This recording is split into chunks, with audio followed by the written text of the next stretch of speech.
When you're learning how to measure with a protractor, there are a couple things you need to remember to make sure that you align your protractor the right way so that you can measure your angle.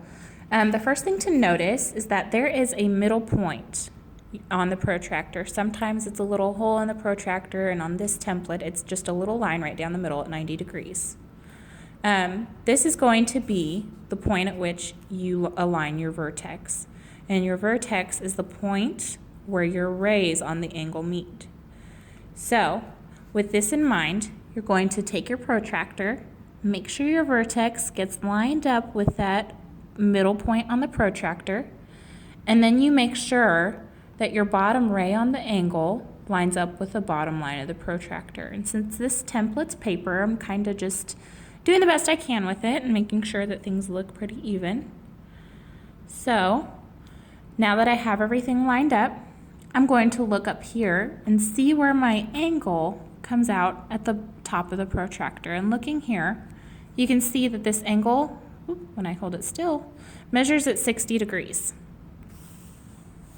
Okay, next we have our acute angle, and acute angles are ones that run under 90 degrees. So again, the very first step is going to be taking your protractor and aligning your middle point on the protractor up with your vertex. Once you've done that, you make sure that your bottom ray runs along the bottom line of the protractor. Now, if we do a quick look at what this angle measures and look up here at the top, we measure with the inside lines because of our angle opening up this way.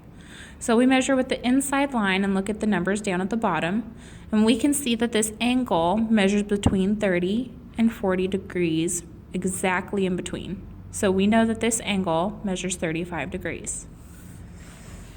Next, we're going to look at an obtuse angle, and obtuse angles are above 90 degrees.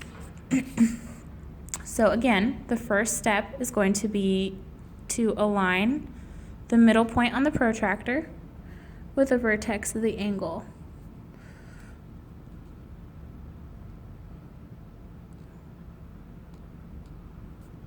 And once that's done, we can take a look over here to the measurement, and we see, reading the bottom number again, that this angle measures 140 degrees.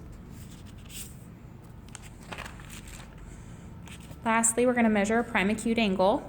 The measurement of this angle should come out to be 71 degrees. And again, just like all the other ones, we're going to line up the middle point on the protractor with the vertex of the angle,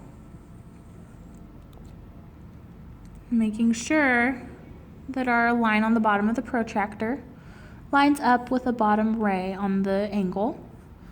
So once we do that, here we go, that's better. We can see that this angle does measure just above 70 degrees and looks to be about 71 degrees.